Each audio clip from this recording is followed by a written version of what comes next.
श्री स्वामी समर्थ. दंडवत आणि प्रणाम. मी रेखा जगदंबे. माझ्या यूट्यूब चॅनलमध्ये मी तुमचं अगदी मनापासून स्वागत करते आणि आजचा दिवस तुमचा शुभ जाऊ अशी महाराजांच्या चरणी प्रार्थना करते आणि याच्या आपल्या नवीन विषयाला मी सुरुवात करते. मैत्रिणींनो, भिवू नकोस, मी तुझ्या पाठीशी आहे असं म्हटलं की आपल्या अंगावरती शहारा येतो आणि कुठली तरी एक दैवी शक्ती आपल्या मागं आहे याची आपल्याला जाणीव होते. तर ती शक्ती कोणती? तर ती शक्ती म्हणजेच आपल्या ब्रह्मांड नायकाची, जे अशक्य ही शक्य करून दाखवतात. जे आपल्या भाग्यामध्ये नाही ते सुद्धा आपल्या भाग्यामध्ये आणून देण्याची ताकद ठेवतात. ते आपले ब्रह्मांड नायक श्री स्वामी समर्थ महाराज. तर महाराजांची सेवा कशी करायची आहे किंवा महाराजांचं श्री स्वामी चरित्र सारामृताचे पाठ कसे करावायचे आहेत, ते कुणी करावायचे आहेत, ते केल्याने काय फायदे आहेत, याबद्दलचा आजचा व्हिडिओ आहे. तर व्हिडिओ स्किप न करता पहा, तुमच्या सगळ्या प्रश्नांची उत्तरं मिळतील. तर सगळ्यात पहिल्यांदा पाहूयात आपण श्री स्वामी चरित्र सारामृत पाठाचे नित्य सेवा कशी करतात. दररोज 3 अध्याय या पद्धतीनं 7 दिवस, म्हणजे एकूण या ग्रंथामध्ये 21 अध्याय आहेत. तर दररोजचे 3-3 अध्याय या पद्धतीनं 7 दिवसामध्ये एक पाठ आपला पूर्ण होतो. त्याला नित्य सेवा म्हणतात. नित्यसेवेमध्ये या अध्यायांसोबतच 11 माळी जप आणि तारक मंत्राचं पठण सुद्धा केलं जातं. परंतु बऱ्याच भगिनींना असं वाटत असेल की नाही, मला श्री स्वामी चरित्र सारामृताचा पाठ एका दिवशीच करायचा आहे किंवा पूर्ण पाठ एका दिवशी करायचा आहे, त्यासोबतच त्याची मला आवर्तनं करायची, 7 दिवस करायची, 11 दिवस करायची, 21 दिवस करायची, कुणाला 51 दिवस करायची, तर कुणी 108 पारायणाचा संकल्प करत असतं. तर प्रत्येक जण आपापल्या परीने आपापल्या वेळेच्या नियोजनानुसार महाराजांच्या सेवेत राहतं. तर ते आपल्या नियोजनानुसार आपल्या वेळेनुसार आपल्याला नियोजन करायचंय की आपल्याला महाराजांचे किती पाठ करावायचे आहेत. तर तो ज्याचा त्याचा वैयक्तिक प्रश्न आहे, कुणाला किती पाठ करावायचे आहेत ते. परंतु जर माझ्या बंधू भगिनींना कुणाला असं वाटत असेल की प्रकट दिनाच्या निमित्ताने माझ्या सेवा झाल्यात आणि मला आता महाराजांच्या सेवेत राहायचंय आणि मला श्री स्वामी चरित्र सारामृताचे पाठ करायचे, तर त्यासाठी नियम कोणते पाळायला हवेत किंवा ते पाठ कुणी करायला हवा, घरातल्या प्रत्येकाने करायला हवा का, किंवा लहान मुलांनी केलं तर त्याचं काय फायदे होतात, लहान मुलांनी करायला हवा का, असे अनेक प्रश्न तुमच्या मनामध्ये येतात. तर त्या सगळ्या प्रश्नांची उत्तरं मी घेऊन आलेली आहे. तर स्वामी चरित्र सारामृताचं पाठ करण्यासाठी वयाचं कुठलंही बंधन नाही. प्रत्येकांनी ज्यांना जसं जमतं त्या पद्धतीनं तुम्ही पाठ करू शकता. जर तुम्हाला संकल्पयुक्त सेवा करायची असेल, तुम्हाला 7-11 या पद्धतीनं जर पाठ करावायची असेल, तर तुम्ही निश्चितच त्या पद्धतीनं करू शकता.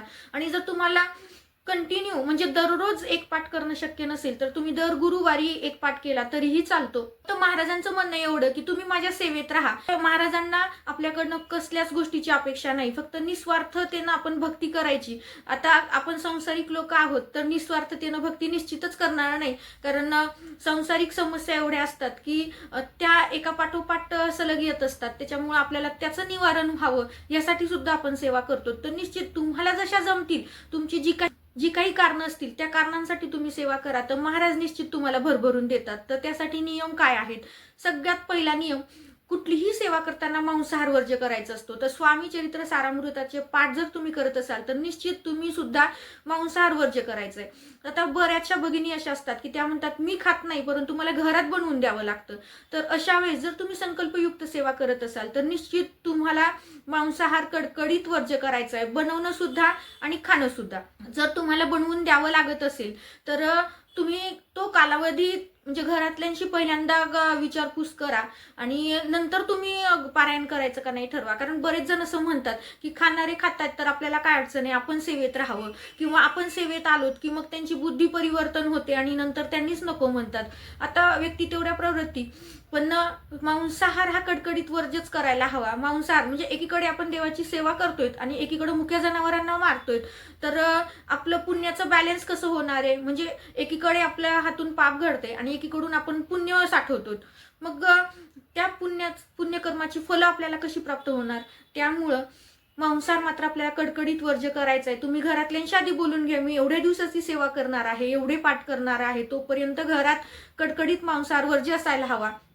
आणि हे सहकार्य घरातल्यांनी सुद्धा करायला हवं. कारण कुठलीही स्त्री जेव्हा एखादी सेवा करते किंवा एखादं व्रतवैकल्य करते तर ती आपल्या सगळ्या कुटुंबासाठी करत असते. त्यामुळे ह्या गोष्टीची जाणीव ठेवून प्रत्येक घरातल्यांनी सुद्धा तिच्या सेवेमध्ये तिला फुल नाही फुलाची पाकळी म्हणून जे नियम पाळायचे आहेत ते नियम पाळून तरी एक सहकार्य करायला हवं. तर हा एक नियम कडकडीत आपण पाळायला हवा. त्यानंतर आहे आता परान्न घ्यायचं का.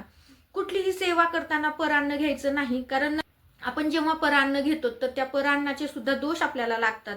त्यासोबतच आपण केलेल्या सेवेचं फळ कुठल्या थोड्या अंशी का होईना ज्यांचं आपण अन्न ग्रहण करतो तर ते त्यांना जातं. त्यामुळे आपल्या सेवेच्या पुण्याच्या भागीदारीमध्ये कुणीही राहू नये असं जर तुम्हाला वाटत असेल तर निश्चित आपण परान्न घ्यायचं नाही.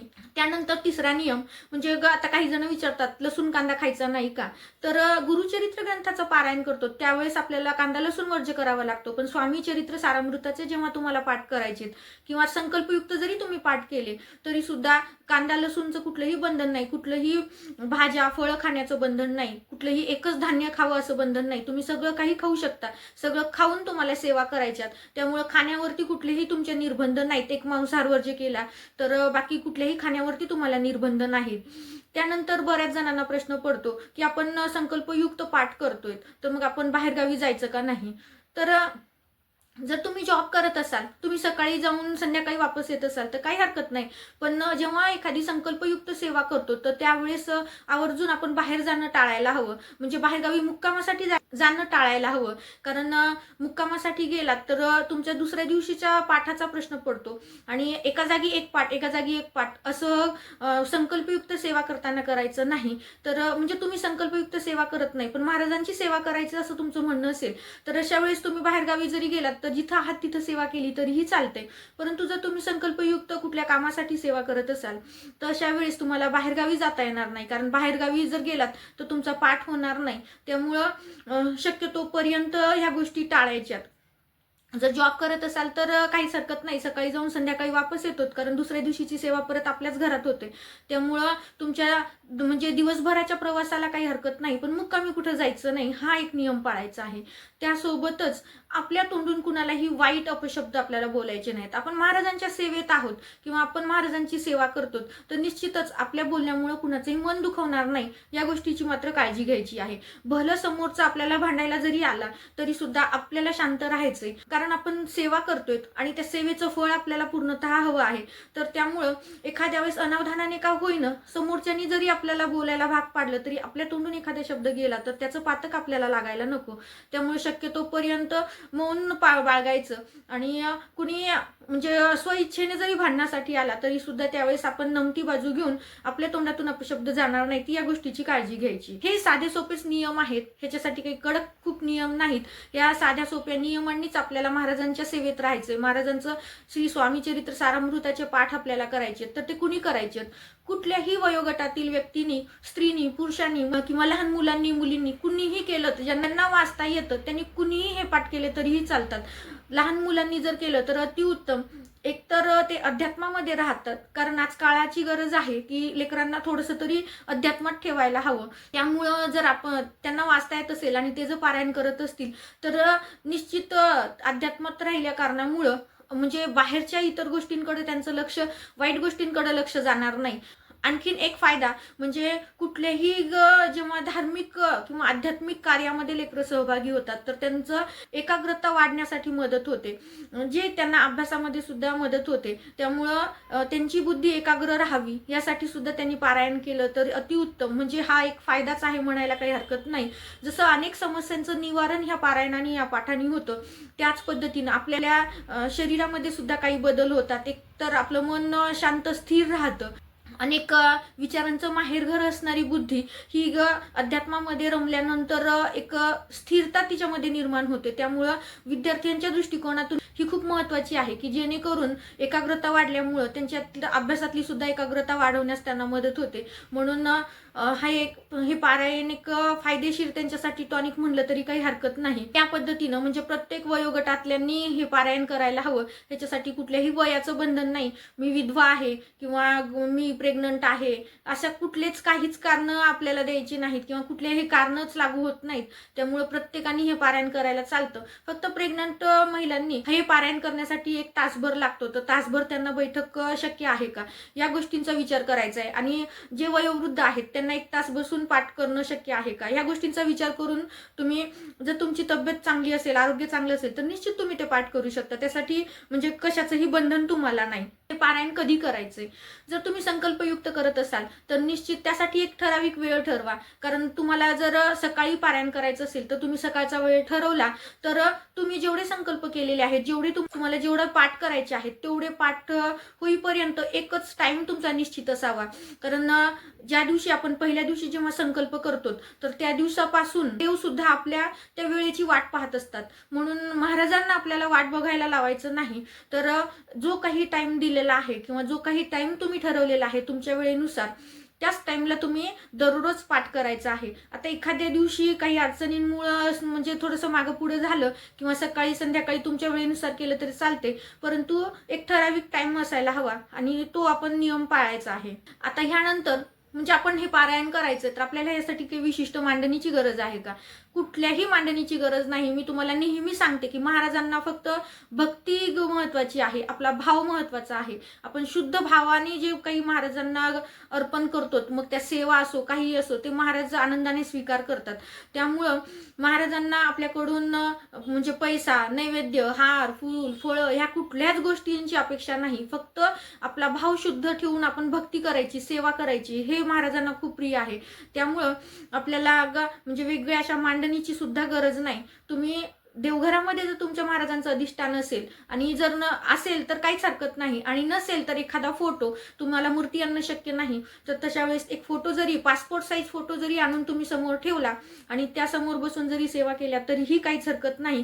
त्या सगळ्या महाराजांना अर्पण होतात. त्यामुळं वेगळ्या मांडणीची सुद्धा गरज नाही. आता तो शेवटी तुमच्या इच्छेचा प्रश्न.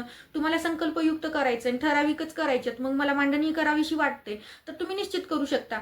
परंतु बंधनकारक असं काहीच नाही की आपल्याला ही सेवा करायची तर आपल्याला मांडणी आवश्यकच आहे, असं काहीही नाही. आता ह्या आपण सेवा सुरू केल्यात तर आपल्याला कॉटवर झोपायला जमतं का? कारण बऱ्याच जणांना गादीशिवाय, कॉटशिवाय झोप लागत नाही. तर ह्या पारायणासाठी, या पाठासाठी आपल्याला ह्या गोष्टींचं सुद्धा बंधन नाही की तुम्ही खालीच झोपलं पाहिजे, तुम्ही चटईवर म्हणजे तुम्ही मॅटवर झोपलं पाहिजे, सतरंजी टाकून झोपलं पाहिजे, असं काहीही नाही. तुम्ही बेडवर दररोज झोपू शकता.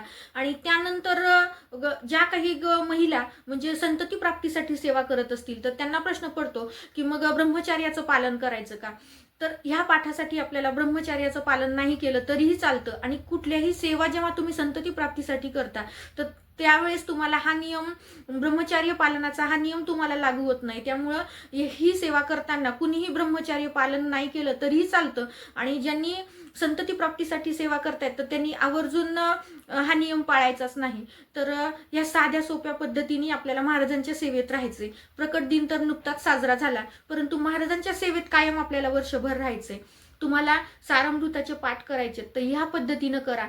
तुमच्या आयुष्यातल्या सगळ्या समस्या महाराज दूर करतील, यातील मात्रही शंका नाही. खूप जणांचे अनुभव आहेत आणि आपल्या सांगण्यावरून एखाद्याने जर पारायण केलं तर ती सुद्धा एक खूप मोठी सेवा आहे. ज्या पुण्यफळातलं काहीतरी पुण्याचा भाग आपल्याला सुद्धा प्राप्त होतो. त्यामुळे निश्चित कॉमेंट्समध्ये तुम्ही सांगा की कुणी सेवा केल्यात आणि कुणाला काय फलप्राप्ती झालेली आहे, किंवा तुम्ही कोणत्या कामासाठी केलं आणि ते तुमचं काम झालेलं आहे. कारण आपल्या अशा सांगण्यावरून सुद्धा जर कुणी सेवेत आलं तर निश्चित त्याचं फळ सुद्धा आपल्याला प्राप्त होतं. त्यामुळे निश्चित कॉमेंट्स करा.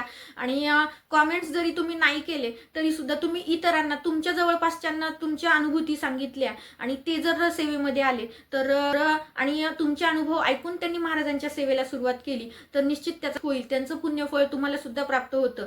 त्यामुळे आवर्जून ही एक सेवा म्हणून तुम्ही तुमच्या अनुभूती इतरांना सांगितल्या तरीही चालतील. दिलेली माहिती साधी सोपीच आहे पण खूप महत्त्वाची आहे. मला ती तुमच्याशी शेअर करावीशी वाटली. आवडली असेल तर लाईक करा, शेअर करा आणि आपल्या चॅनलवरती जर नवीन असाल तर चॅनलला सबस्क्राईब करायला मात्र विसरू नका. झालेली सेवा मी महाराजांच्या चरणी रुजू करते आणि हा व्हिडिओ इथंच थांबवते. श्री स्वामी समर्थ. दंडवत आणि प्रणाम.